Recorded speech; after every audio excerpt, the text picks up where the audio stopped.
Friends, मैं आपका mentor AK Singh और आज फिर हम अपने SST की तैयारी करेंगे, यानी कि जो CTET में हम SST की तैयारी कर रहे हैं उसमें SST में क्या देख रहे हैं, NCERT की समरी। और हमने हिस्ट्री की समरी देख चुकी है, अब देखेंगे हम ज्योग्राफी की क्लास 6 की, यानी कि क्लास 6 की आप समरी देख रहे हैं तो क्लास 6 की हम समरी देखेंगे। तो हमने 2 चैप्टर पहले देख लिए थे, आज देखेंगे हम तीसरा चैप्टर। तो आज का चैप्टर का नाम क्या है, पृथ्वी गति। अब पृथ्वी गति से आपसे 2-3 क्वेश्चन जो पैट क्वेश्चन है वो पूछे ही जाते हैं, जैसे एक परिक्रमण और एक परिभ्रमण, दोनों भी आपको पता होना चाहिए। पृथ्वी की गति 2 प्रकार की होती है, घूमन और एक परिक्रमण। यानी कि पृथ्वी अपने अक्ष पर, यानी पृथ्वी अपने अक्ष पर घूमती है तो उसे क्या कहते हैं, घूर्णन। यानी कि ये आपको पता होना चाहिए। और जब सूर्य के चारों ओर जब कक्षा हो, यानी एक देखिए ये है आपका सन और ये इसके चारों तरफ ग्रह है, तो यानी कि ये जब चक्कर लगाएंगे तो क्या होगा, आपसे क्वेश्चन पूछा जाए पृथ्वी जब अपने अक्ष पर सूरज के चक्कर लगाती है तो उसे क्या कहते हैं, परिक्रमण, यानी कि परिक्रमण। और जब जो पृथ्वी अपने अक्ष पर यहीं पर घूम रही है इसे क्या कहेंगे, तो कहेंगे घूमन। ठीक है, ये आपको पता होना चाहिए, दोनों क्वेश्चन इंपॉर्टेंट है।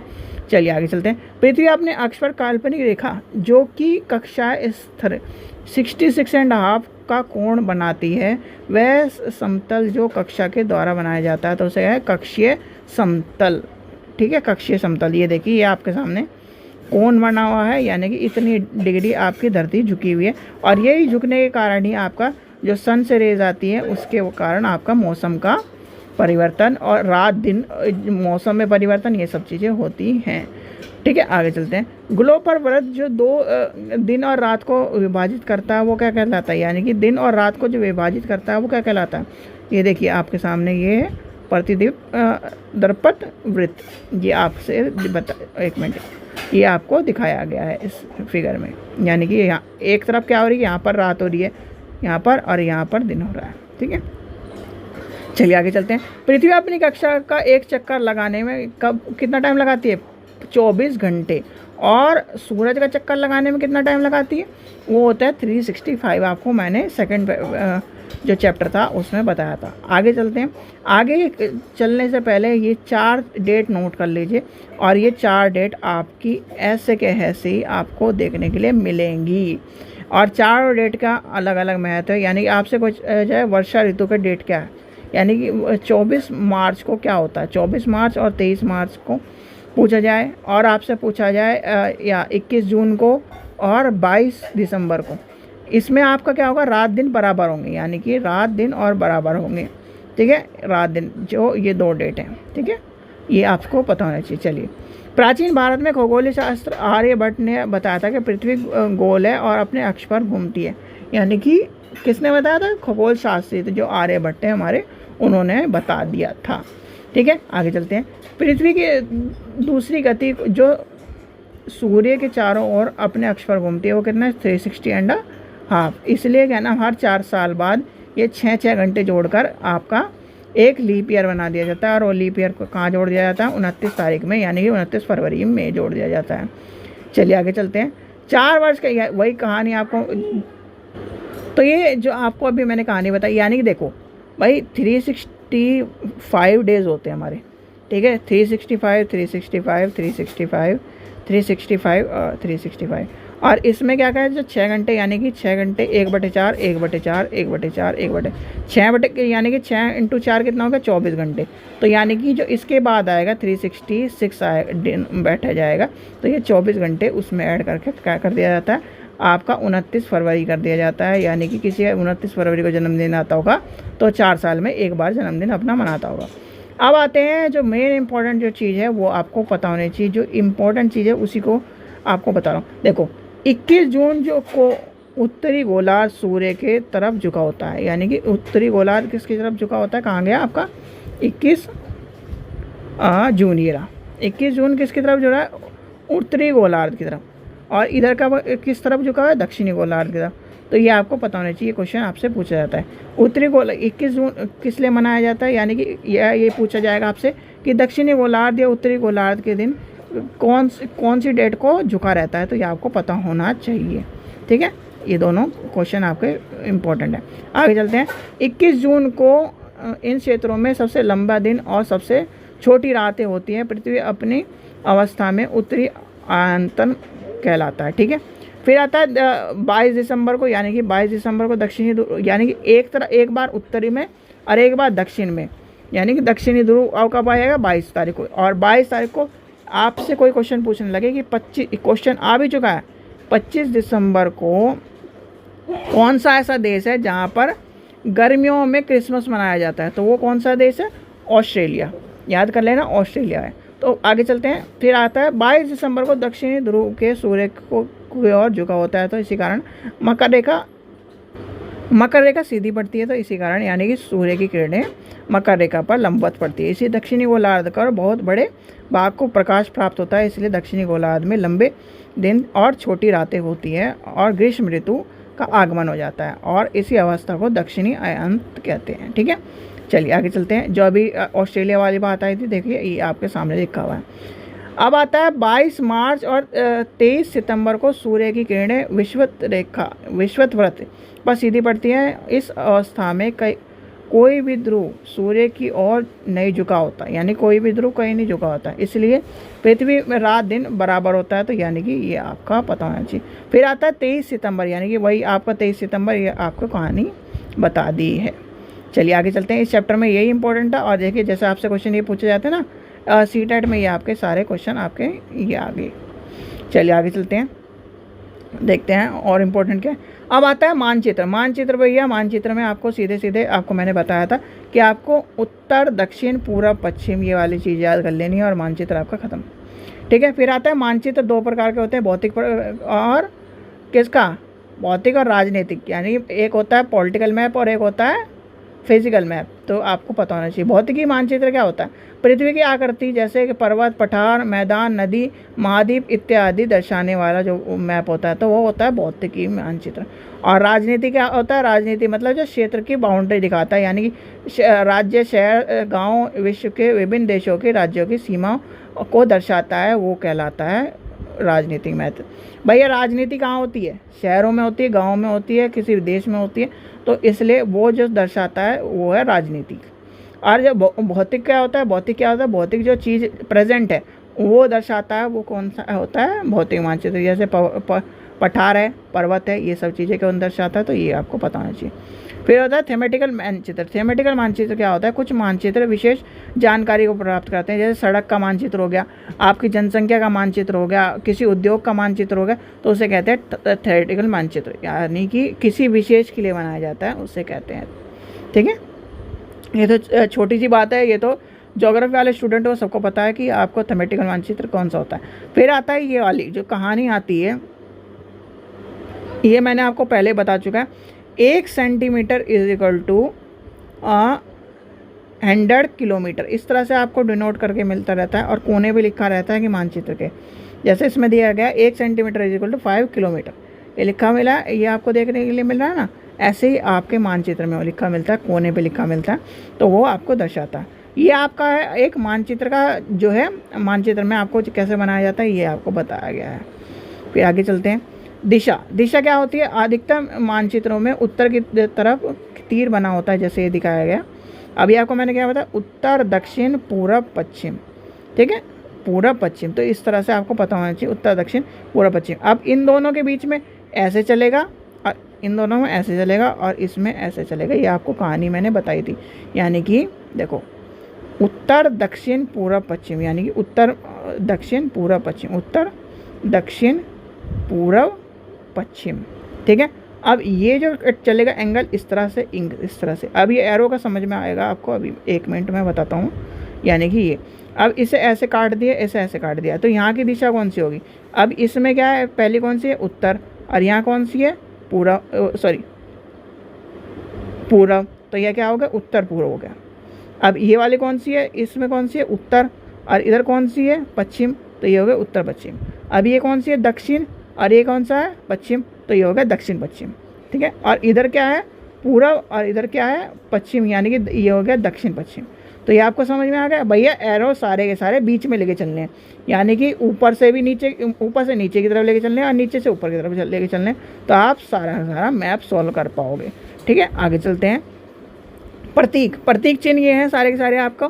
भैया आपसे कोई क्वेश्चन पूछे कि आपको मैप की जानकारी कैसे प्राप्त हो, रूढ़िवादी चित्र प्रतीक चिन्ह, इससे हम क्या ना मैप को प्राप्त यानी कि ज्ञान को प्राप्त कर सकते हैं। और मैप की जो भाषा होती है वो यूनिवर्सल होती है, सभी जगह पर आपको यानी कि चाहे आप किसी वर्ल्ड के किसी कोने में चल जाओ तो यहाँ पर क्या बोलेगा, इस तरह नदी, ये कुआं, ये फिर तालाब, ये इसी तरह मिलेंगे। ठीक है, इस चीज़ का ध्यान रखना, इसलिए यूनिवर्सल होते हैं, प्रतीक चिन्ह कहलाते हैं। ठीक है, सामान्य नीले रंग का इस्तेमाल क्या होता है, जलाशय के लिए किया जाता है। और जो गंदा पानी होता है उसके लिए कौन सा रंग का प्रयोग करा जाता है, कमेंट सेक्शन में मुझे बताइए। कि आपसे क्वेश्चन पूछ रहा हूँ कि जो गंदे पानी के लिए, जो गंदा जल होता है उसके लिए कौन सा कलर यूज़ करा जाता है, आपको ये पता होना चाहिए।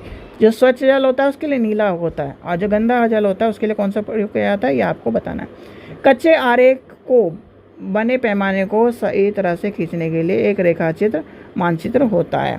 ठीक है, खाका खाका क्या होता है, एक छोटा क्षेत्र को बड़े मानचित्र पर यानी कि बड़े उस पर दर्शाया जाता है। जैसे आपके जब आप प्लॉट लेते हो या फिर इस तरह की चीज़ें लेते हो तो डेवलपमेंट जो अथॉरिटी है और जो तहसील में आपको एक मैप मिलता है तो वो आपकी जो रजिस्ट्री होती है उसमें लगा होता है, तो उसी को एक तरह से वो खाके के रूप में होता है।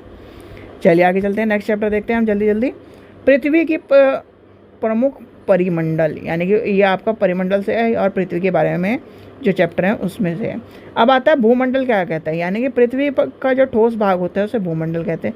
वायुमंडल कहते हैं, क्या कहते हैं, जो हमारे चारों तरफ की जो एयर है उसे कहते हैं वायुमंडल, जिसमें कौन सा आता है, नाइट्रोजन, ऑक्सीजन, ये सारी आपकी गैसें आ जाते हैं। जलमंडल किसे कहते हैं, जलमंडल जो आपका सारा का सारा पानी का है वो है आपका जलमंडल। ठीक है, चलिए आगे चलते हैं। फिर आपका आता है पृथ्वी की सतह को दो मुख्य भागों में बांटा है, एक महाद्वीप और एक महासागर। आपसे कोई क्वेश्चन पूछने लगे कि नदी और महासागरों में कितने, और महासागर हैं कितने, 7 कॉन्टिनेंटल और 7 कितने महासागर कितने हैं। चलिए आपको महासागर गिनवाते हैं अभी। ये आपका है मैप और इसे हम थोड़ा छोटा कर लेते हैं। तो महासागरों में सबसे यानी कि महासागर कितने हैं, देखिए इधर और इधर क्या है आपका प्रशांत महासागर 1, हिंद महासागर 2, फिर कौन सा है अटलांटिक महासागर 3, दक्षिणी महासागर कितने हो गए। अगर इसे हम एक को हटा दें, ओके, सबसे पहले आता है हमारा प्रशांत महासागर यानी कि 1 नंबर। ठीक है, फिर आता है फिर 2 नंबर पे आया अटलांटिक, फिर आ गया 3 नंबर पे दक्षिण, ये हो गया 4, और आपका कौन सा बचा अटलांटिक महासागर 4 और ये 5, और बताओ और कौन सा दिख रहा है, तो ये कितने हो गए 5। चलिए आगे चलते हैं। ठीक है, आगे देखते हैं क्या बताया गया। विश्व में सबसे ऊंचा शिखर माउंट एवरेस्ट की है जो समुद्री तल से इतनी ऊंचाई पर आता है। विश्व की सबसे गहराई वाला कौन सा महासागर है, प्रशांत महासागर है, आपको पता होना चाहिए विश्व के सबसे गहराई में। तो महाद्वीप के बारे में बताया गया। पृथ्वी पर 7 प्रमुख महाद्वीप हैं। 7 प्रमुख महाद्वीप है कौन कौन से, एशिया, यूरोप, अफ्रीका, उत्तरी अमेरिका और दक्षिणी अमेरिका, ऑस्ट्रेलिया और अटलांटिक। यानी कि अगर इसे हम नीचे खींचे भैया कौन कौन से कॉन्टिनेंट है, 1 2 3 4 5 6। ठीक है, 6 और 1 7, ये हो गया 7। ठीक है, तो ये आपके कॉन्टिनेंट है। फिर आता है एशिया, विश्व का सबसे बड़ा महाद्वीप है। यूरोप, उसके बाद यूरोप एशिया से बहुत छोटा है यानी कि उससे छोटा है। फिर आता है अफ्रीका, जो है अफ्रीका एशिया के बाद विश्व का दूसरा बड़ा महाद्वीप है। चलिए आगे चलते हैं। कर्क रेखा, विषुवत रेखा, मकर रेखा, तीनों रेखा गुजरती हैं। ठीक है, यहाँ से गुजरती है। सहारा रेगिस्तान विश्व का सबसे बड़ा गर्म रेगिस्तान है जो अफ्रीका के में स्थित है और महाद्वीप के चारों तरफ समुद्री तथा महासागर से घिरा हुआ है। उत्तरी अमेरिका विश्व का तीसरा बड़ा महासागर यानी कि महाद्वीप है। ठीक है, ये आपको पता होना चाहिए। ये देखिए आपके सामने दिखाया गया है। चलिए आगे चलते हैं। फिर दक्षिण आ गया, ऑस्ट्रेलिया आ गया, आर्कटिक आ गया, ये सब चीज़ें आपको पता है। भारत और श्रीलंका के बीच स्थित जल संधि का नाम क्या है, तो भारत और जल संधि हुई है तो इसका नाम आपको पता है। जल संधि पानी के जो होती है, पानी के लिए होती है, और यानी कि आपका ये पानी की जो लड़ाई है आगे आकर यानी कि आगे आने वाले टाइम में पानी की लड़ाई होगी, पानी के ऊपर ही लड़ाई होगी, तो इस वजह से जल संधियाँ अभी से करी जा रही हैं। फिर आता है जलमंडल। जलमंडल में आपको सबको पता है कि 71% जो है क्या है, जल है, और 29% भाग जो है रहने के लिए है। पृथ्वी पर पाए जाने वाले 97% से अधिक भाग महासागरों में पाया जाता है, आपको पता होना चाहिए। चलिए आगे चलते हैं। 5 महासागरों की कहानी बता दी, अभी तक आपको पता ही चल गया। प्रशांत महासागर, अटलांटिक महासागर, हिंद महासागर, दक्षिणी महासागर और अटलांटिक महासागर। ठीक है, आगे चलते हैं। प्रशांत महासागर सबसे बड़ा महासागर है, ये पृथ्वी की 1/3 भाग को, पृथ्वी का सबसे गहरा भाग है, जो क्या है, मरियाना ट्रेंच, जो आपको मरियाना ट्रेंच है ना, वो भी इसमें ही आता है। ठीक है, फिर अटलांटिक महासागर जो है विश्व का दूसरा सबसे बड़ा महासागर है, जो अंग्रेजी के एस आकार की क्या करता है, एस आकार बनाता है। तो ये आपको एस आकार वाला क्वेश्चन पूछा गया है, तो इसलिए इस चीज़ को ध्यान रखना। फिर आता है हिंद महासागर, ये एक ऐसा महासागर है जो किसी भी देश के नाम पर बना हुआ है, तो ये भी आपसे पूछा जाता है क्वेश्चन, और त्रिभुज आकार का बना हुआ है, यानी कि त्रिभुज आकार का बना है। फिर आता है वायुमंडल। वायुमंडल क्या होता है, वायुमंडल क्या होता है, जो हमारे जो गैसें हैं वो हमारे चारों तरफ घूमती रहती हैं, उसे वायुमंडल कहते हैं। वायुमंडल के जो को एक तरह से 5 परतों में बांटा गया, तो आपको दिख रही होंगी ये परतें। फिर आता है सबसे पहले नीचे आती है शोभमंडल, यानी कि इससे ऊपर क्या होता है, आपका हवाई जहाज उड़ता है। समतापमंडल, शोभमंडल, समतापमंडल, मध्यमंडल, आयनमंडल और ब्रह्ममंडल। ये आपसे क्वेश्चन पूछा जाता है कि शोभमंडल से, यानी कि आपसे क्वेश्चन यूपी टेट में पूछा गया था कि हवाई जहाज कौन से परत में उड़ता है, तो वो होता है शोभमंडल से ऊपर, क्योंकि यहाँ पर क्लाउड होते हैं और इससे ऊपर उड़ता है, तो यहाँ से ऊपर उड़ता है। ठीक है, आपने देखा होगा, इसलिए आपको क्लाउड दिखते हैं जब आप हवाई जहाज में जाते हो। चलिए आगे चलते हैं। जलमंडल इंपॉर्टेंट नहीं, ये इसमें यही इंपॉर्टेंट था जो आपको बताया गया। फिर आता है आपका चैप्टर पृथ्वी के प्रमुख स्थल रूप, यानी कि पृथ्वी के प्रमुख स्थल रूप के बारे में आता है। पृथ्वी के स्थल रूप के बारे में पूछा जाता है। तो आगे चलते हैं। पृथ्वी की सतह पर यानी टूटकर घिस जाने वाली को अपर्दन कहते हैं, यानी कि अपर्दन के बारे में पूछा जाए तो अपर्दन क्या होता है। अपर्दन की क्रिया द्वारा सतह नीचे की ओर हो जाती है, निक्षेपण की प्रक्रिया के द्वारा फिर निर्माण होता है, और उसे 2 प्रक्रिया में बांटा जाता है, एक जल में, वायु में। तो क्या होगा इसके आगे देखते हैं। पर्वत, फिर आता है पर्वत। कुछ पर्वत हमेशा जमे होते हैं, जिसमें क्या है, हिमानी जिसे कहते हैं। ठीक है, हिमानी। फिर आता है पर्वत श्रृंखला, आपको पता ही है, एवरेस्ट हमारे पास है, तो आपको ये भी पता होना चाहिए। चलिए आगे चलते हैं। पर्वत 3 प्रकार के होते हैं, विलित पर्वत, वृक्षोत्थित पर्वत और ज्वालामुखी पर्वत। और ज्वालामुखी पर्वत क्या होता है, जिसमें ज्वालामुखी एक तरह से रहती है। भारत में यानी कि अरावली श्रृंखला जो विश्व की सबसे पुरानी विलित पर्वत श्रृंखलाओं में से एक है। आपसे क्वेश्चन ये वाला पूछा गया, तो इसलिए आपको अंडरलाइन लगा हुआ मिल रहा है। प्रशांत महासागर का बताया गया। प्रशांत महासागर में आपको ये पता ही है कि प्रशांत महासागर की जितनी गहराई है उससे, यानी कि प्रशांत महासागर में स्थित मनाकी पर्वत, यानी कि हाई द्वीप सागर की सतह के नीचे स्थित है, जो इसकी सतह के 10,205 मीटर एवरेस्ट की शिखर से भी अधिक है। ठीक है, चलिए आगे चलते हैं। ये एडिशनल है, तो आपको इस चीज़ के बारे में देख लेना एक बार। फिर आगे चलते हैं। इसमें ये जो चीज़ें ये 1-2 बार पूछी गई, तो वैसे से आप अंडरलाइन लगा लीजिए। चलिए आगे चलते हैं, टाइम वेस्ट भी नहीं करना हमें। भारत में दक्कन पठार के पुराने, यानी दक्कन को जो पठार है वो सबसे पुराना पठार है। तिब्बत का पठार विश्व का सबसे ऊंचा पठार है, जिसकी ऊंचाई मध्य समुद्री तल से 4 से 6,000 मीटर तक है। अफ्रीका का जो पठार है वो सोने और हीरे की खानों के लिए प्रसिद्ध है। भारत के छोटा नागपुर का पठार लोहा, कोयला, मैग्नीशियम के बड़े भंडार हैं। ठीक है, भारत के छोटा नागपुर का पठार स्वर्ण रेखा नदी के, यानी कि स्वर्ण रेखा नदी पर स्थित है। ये आपको पता होना चाहिए। इतना इम्पोर्टेंट ये वाला इम्पोर्टेंट नहीं है। चलिए आगे चलते हैं, देखते हैं इसमें और कोई इम्पोर्टेंट है चैप्टर में। इस चैप्टर में और कुछ चीज़ इंपॉर्टेंट नहीं है। चलिए आगे चलते हैं। चैप्टर नंबर 7 देखते हैं। हमारा देश भारत। हमारा देश भारत के बारे में क्या है, भारत एक, यानी कि देखिए आपको ये पता होगा कि भारत 7 कॉन्टिनेंट है। ठीक है, 7 में से, और हमारा जो देश है वो कौन से नंबर पर आता है, कोई बता सकता है? क्षेत्रफल की दृष्टि से कितने नंबर पर आता है? 7वें नंबर पर। और अब जनसंख्या की दृष्टि से तो पहले नंबर पर चला गया, चाइना को पीछे छोड़ दिया। भारत एक बड़ा यानी कि भौगोलिक विस्तार वाला देश है। उत्तर में यह हिमालय के ऊंचे शिखर से घिरा हुआ है, और पश्चिम में अरब सागर के पूर्व बंगाल, यानी कि पूर्व में बंगाल है, और दक्षिण में हिंद महासागर है, ठीक है। दक्षिण में क्या है, हिंद महासागर है। आगे चलते हैं। भारत क्षेत्रफल की दृष्टि से 3.2 लाख वर्ग किलोमीटर, उत्तर में लद्दाख लेकर दक्षिण में कन्याकुमारी तक इसका इतना क्षेत्र फैला हुआ है। आपसे क्वेश्चन पूछा जाता है कि ये कितना क्षेत्र फैला हुआ है।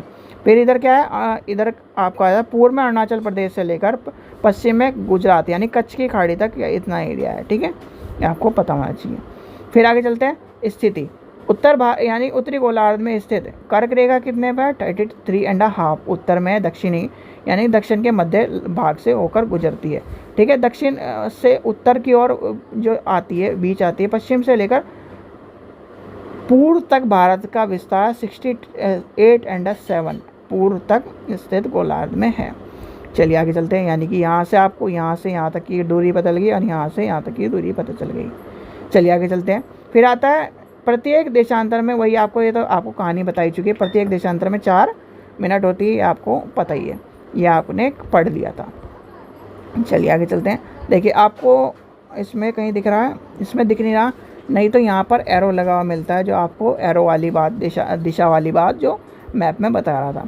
अब आता है 28 राज्य और 8 केंद्र शासित प्रदेश हैं, ये आपको बिल्कुल नया अमेंडमेंट है, तो आपको पता होना चाहिए। फिर आता है हिम प्लस आल्य, यानी कि हिमालय का मतलब क्या होता है, बर्फ़ का घर, ठीक है, ये आपको पता होना चाहिए। हिम प्लस आल्य क्या है, बर्फ़ का घर। हिमालय पर्वत 3 मुख्य समांतर श्रृंखलाओं में बटा हुआ है, तो कौन कौन सी, वृत्त हिमालय, दूसरा क्या है व्रत, यानी कि व्रत यानी कि मध्य हिमालय। फिर आता है शिवालिक, तो यहाँ का है इस श्रृंखला में विश्व का सबसे ऊंचा शिखर क्या कौन सा है, वो है मध्य हिमालय यानी हिमाचल इत्यादि वाला, ठीक है। फिर आता है, चलते हैं इसमें, देखिए इम्पोर्टेंट जो है मेनली यही है, ये पॉइंट इम्पोर्टेंट है। वैसे अगर हमारे पास टाइम होता तो हम सारी चीज़ पढ़ते, तो अभी हम इम्पोर्टेंट चीज़ पढ़ेंगे जो बिल्कुल इम्पोर्टेंट है, ये इम्पोर्टेंट है आपका, तो आपको ये पता होना चाहिए। फिर आगे चलते हैं। हिमालय के दक्षिण भारत में, यानी दक्षिण में भारत का उत्तरी मैदान स्थित है, यानी कि आपको पता होना चाहिए। भारत में पश्चिम भाग में उत्तरी महामरुस्थल यानी कि महामरुस्थल स्थित है। फिर आता है उत्तर में, यह आता है पश्चिम में, यह आता है उत्तरी मैदान में प्रायद्वीपीय पठार, ठीक है। चलिए आगे चलते हैं, देखते हैं आगे क्या इंपॉर्टेंट है। फिर आता है उत्तर पश्चिम में अरावली श्रृंखला, जो कि विश्व की सबसे ऊंची पुरानी श्रृंखला है, विश्व यानी कि सतपुड़ा के महत्वपूर्ण श्रृंखला, जो इस श्रृंखला को होकर नर्मदा तथा तापी नदी जाती है।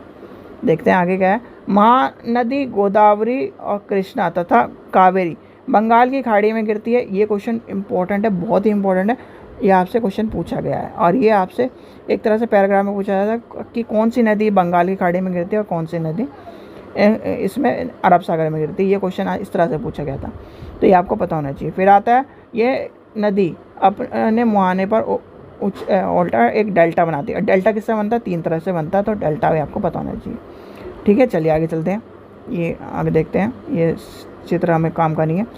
फिर आता है भारत में 2 द्वीपीय समूह हैं, जो लक्षद्वीप अरब सागर स्थित हैं। यह केरल के तट पर कुछ स्थिति यानी कि प्रबल द्वीप अंडमान एंड निकोबार भारत का दक्षिणी पूर्व दिशा में बंगाल की खाड़ी में स्थित है, ठीक है, ये आपको पता होना चाहिए।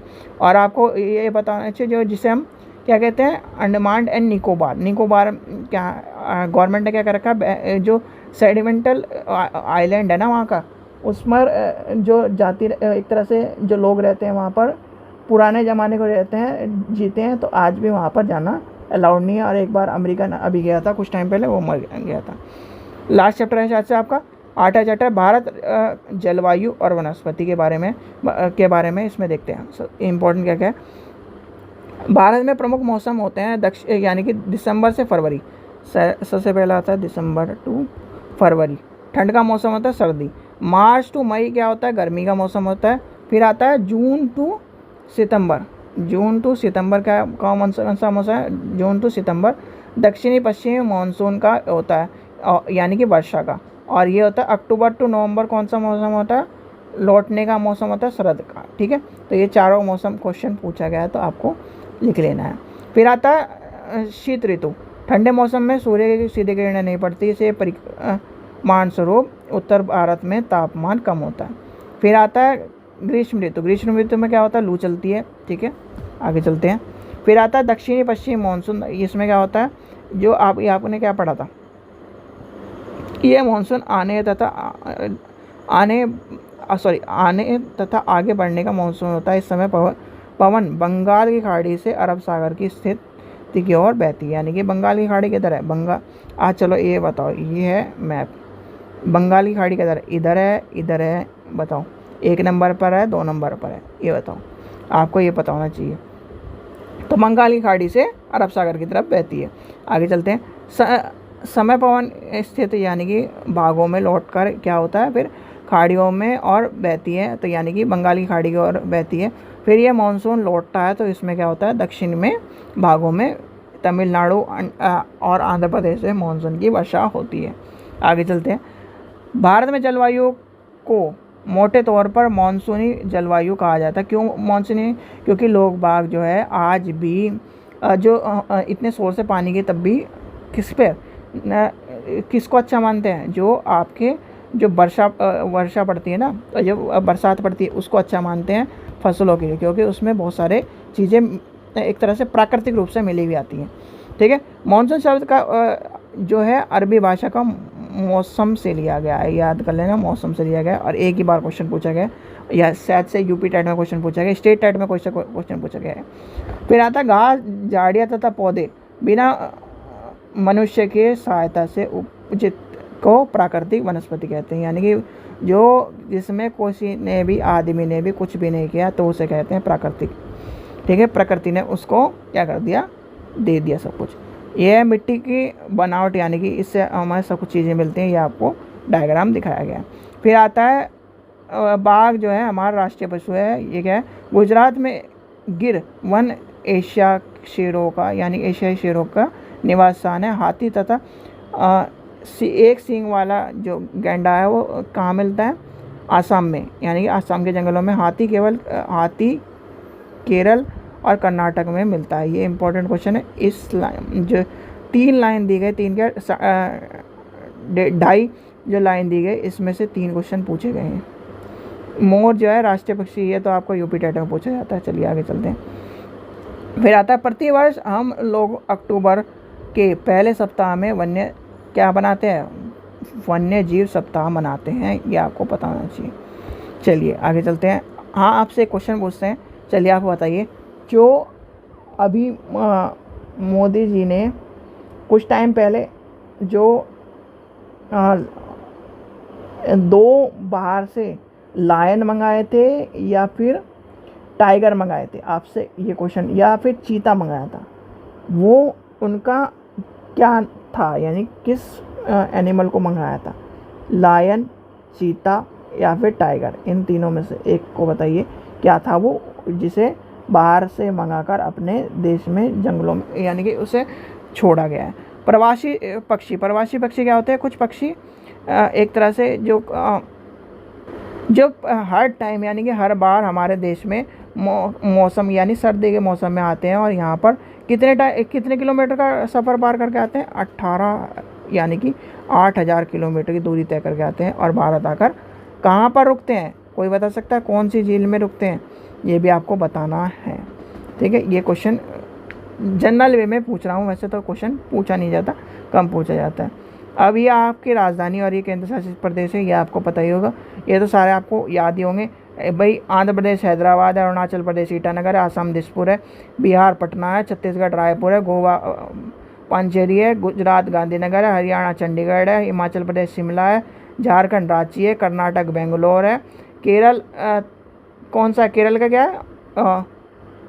केरल का तिरुवनंतपुरम, मध्य प्रदेश भोपाल, महाराष्ट्र मुंबई, मणिपुर इम्फाला, मेघालय शिलोंग, मिजोरम आइजोल, नागालैंड कोहिमा, ओडिशा भुवनेश्वर, पंजाब चंडीगढ़, राजस्थान जयपुर, सिक्किम गंगटोक, फिर आपका तमिलनाडु चेन्नई, तेलंगाना हैदराबाद, और ये हैदराबाद आपको ऊपर भी मिला होगा। उत्तराखंड का कौन सा है? देहरादून, और उत्तर प्रदेश की लखनऊ, त्रिपुरा की कौन सा? अगरतला, और पश्चिम बंगाल की कोलकाता। ठीक है, ये आपको पता होना चाहिए। अब आते हैं केंद्र शासित प्रदेश में। अंडमान एंड निकोबार की पोर्ट ब्लेयर, चंडीगढ़ है, दामन एंड दिऊ का दामन, फिर आता है आपका लक्षद्वीप का कवरत्ती, आगे क्या बता बचा, फिर आगे बचा है आपका पांडिचेरी का आपको पांडिचेरी मिल जाएगा। एनसीआर में आपका दिल्ली आ जाएगा।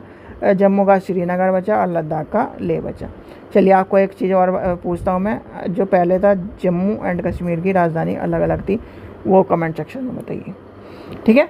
चलिए तो यहाँ तक आपकी कहानी ख़त्म हो गई, यानी कि आपकी ये जो बुक है ये भी आपकी ख़त्म हो गई। कल हम देखेंगे पॉलिटिकल साइंस की बुक, यानी कि आपका जो इतना जो चीज़ थी वो इम्पोर्टेंट थी वो आपकी कंप्लीट करा दी गई है।